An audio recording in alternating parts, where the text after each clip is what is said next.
Agora a questão 4. Ele me dá uma função e faz algumas afirmações. A gente tem que julgar se elas são verdadeiras ou falsas. Primeira afirmação é: f é contínua em 0, 0. O que é uma função ser contínua? Isso aqui é o assunto da P1, não tem nada da P2 aí. O limite disso aqui, tendendo a 0, 0, ser igual ao valor da função no ponto, que é 0. Então, para a afirmação 1, a gente tem que calcular limite xy tendendo a 0, 0 dessa função aqui.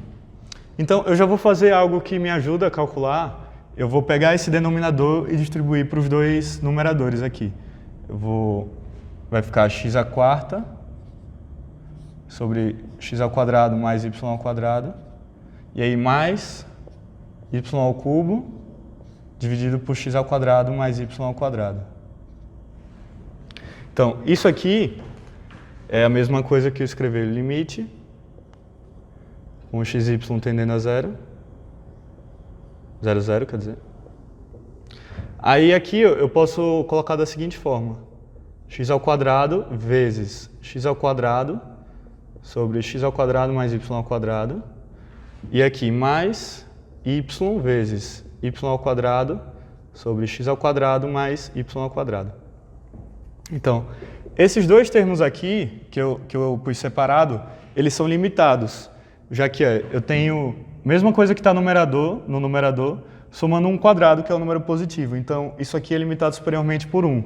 Nunca vai além de 1. E cada parcela dessa eu estou multiplicando por algo que está indo para 0. O x e o y estão indo para 0. Então, que é limitado,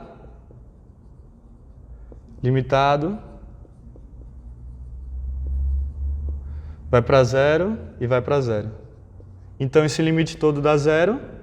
E a definição da função no ponto, 0, 0, é 0. Então, a função é contínua, já que o limite é igual. A segunda afirmativa. Del f, del x no 0, 0 e del f, del y no 0, 0 existem. Tá. Qual é a definição? A gente não pode calcular diretamente a derivada parcial aqui, né? Já que é um ponto que está fora do domínio dessa. Então, a gente tem que calcular pela definição, que nem cálculo 1 fazia e tal. Então, del f, del x, calculado em 0, 0, isso é igual a o limite com t tendendo a 0. Ou seja, a gente só vai variar o x agora. Então, f de t, 0. Aí menos f de 0, 0, que é o ponto, dividido por t. Tá? Se esse limite existir, então a derivada parcial existe. Bom, isso é t0. Quem é? Aqui é t², aqui é t², porque os y são 0, né? F de 0, 0 é 0, dividido por t. Então isso fica t² sobre t², o que dá t, e isso é igual a 0, esse limite. Então a derivada no x existe. Agora no y, mesma coisa, análoga. Isso é o limite, com t tendendo a 0. Agora eu só vou variar o y, né? Que é... Agora é f0t menos f00 sobre t. Isso é igual a... Aqui é 0, fica t³ sobre t² menos 0 dividido por t. Fica t³ sobre t³. Isso é igual a 1. Tá bom? Então, isso foi a letra afirmativa 2.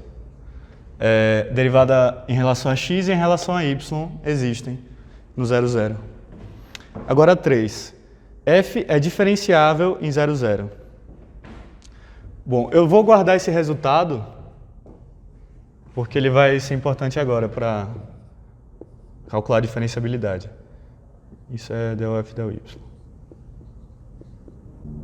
Para minha função ser diferenciável, eu preciso ter as duas derivadas parciais no ponto, eu tenho, e o limite que eu vou escrever agora, tem que dar zero, que é hk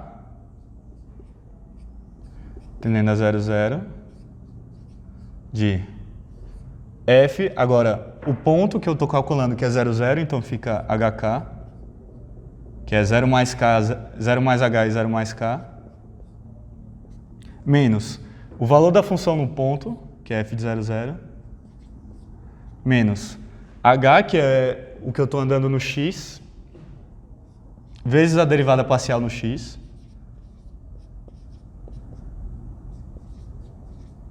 aí menos k, que é o que eu estou andando no y, vezes a derivada parcial no y.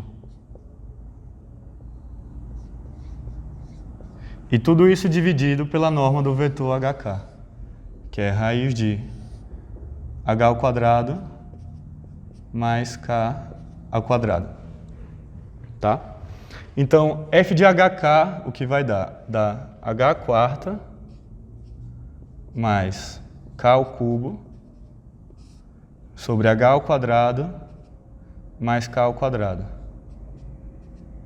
F de 0, 0 é 0. H vezes derivada parcial em relação a x no 0, 0 é 0 também. E aqui derivada parcial em relação a y é 1, então fica menos k.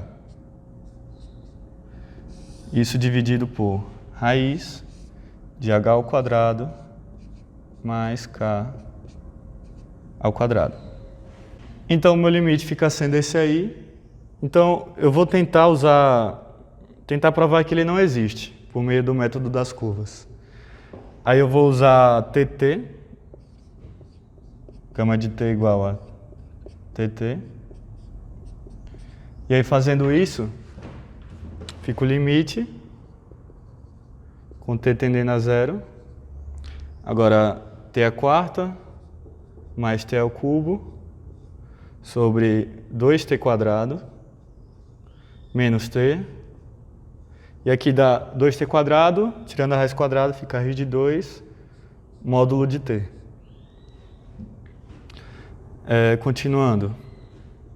Isso aqui eu posso dividir, fica t ao quadrado sobre 2, isso, mais t sobre 2, menos t, raiz de 2, módulo de t.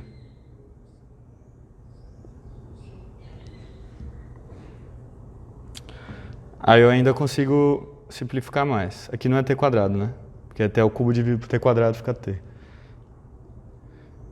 Fica t ao quadrado sobre 2, aí dividido por raiz de 2, módulo de t. T sobre 2 menos t dá menos t sobre 2, dividido por raiz de 2t, raiz de 2 módulo de t.